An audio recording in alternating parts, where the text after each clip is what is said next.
Σήμερα, με αφορμή την επέτειο του Πολυτεχνείου, θυμόμαστε και τιμούμε την γενναιότητα και την αντίσταση των ανθρώπων που αγωνίστηκαν για την ελευθερία και τη δημοκρατία στην πατρίδα μας. Είναι μια ημέρα που μας υπενθυμίζει τη δύναμη της ενότητας και του αγώνα για τα δικαιώματα και τις αξίες που πρέπει να προστατεύουμε και να σεβόμαστε. Ας κρατήσουμε τη μνήμη ζωντανή και ας προσπαθήσουμε να μάθουμε από το παρελθόν ώστε να οικοδομήσουμε ένα καλύτερο μέλλον για όλους μας. Ζήτω η ελευθερία! Όλοι μαζί. Ζήτω! Ζήτω η δημοκρατία! Ζήτω η δημοκρατία!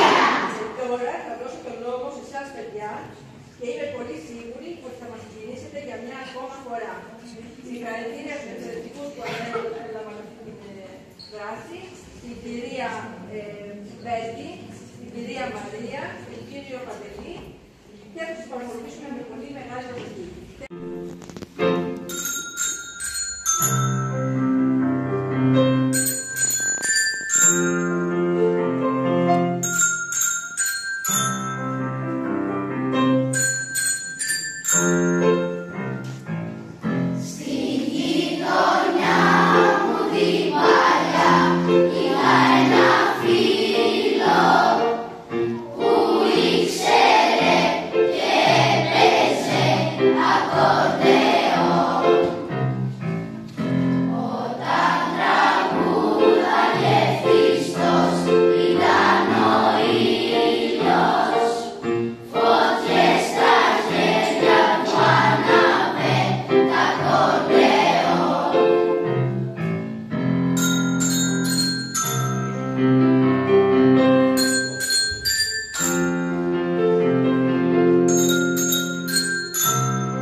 Παντρεύτηκα και έκανα παιδιά και τα έμαθα να σωπαίνω. Η γυναίκα μου ήταν τίμια και εργατική και ήξερε να σωπαίνει. Είχε μάνα συνετή που της έλεγε σώπα. Στα χρόνια, τα δίσεκτα, οι γείτονες με συμβούλευαν. Μην ανακατεύεσαι, κάνε πως δεν είδες τίποτα και σώπα.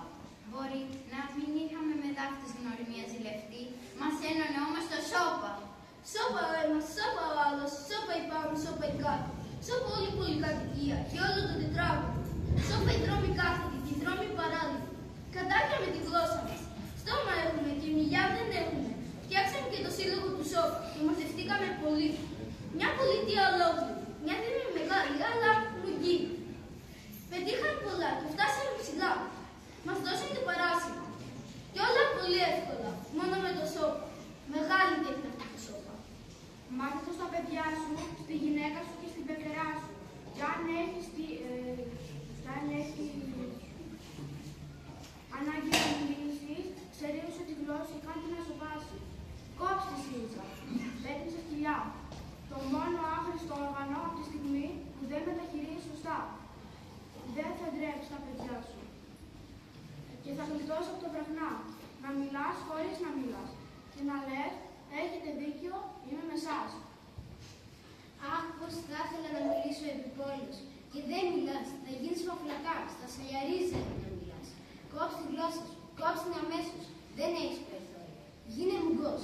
Αφού δεν θα μιλήσεις, καλύτερα να το τολμήσεις, κόψε τη γλώσσα σου. Για να είμαι τουλάχιστον πιστός στα σχέδια και τα όνειρά μου, ανάμεσα σε λιγμούς και παροξισμούς, κρατώ τη γλώσσα μου, γιατί νομίζω πως θα έρθει η στιγμή που δεν θα αντέξω και θα ξεσπάσω και δεν θα φοβηθώ και θα ελπίζω και κάθε στιγμή το λαρίκι μου θα γεμίζω με έναν στόχο, με ένα τράβισμα, με μια κραυγή που θα μου λέει «Μη!»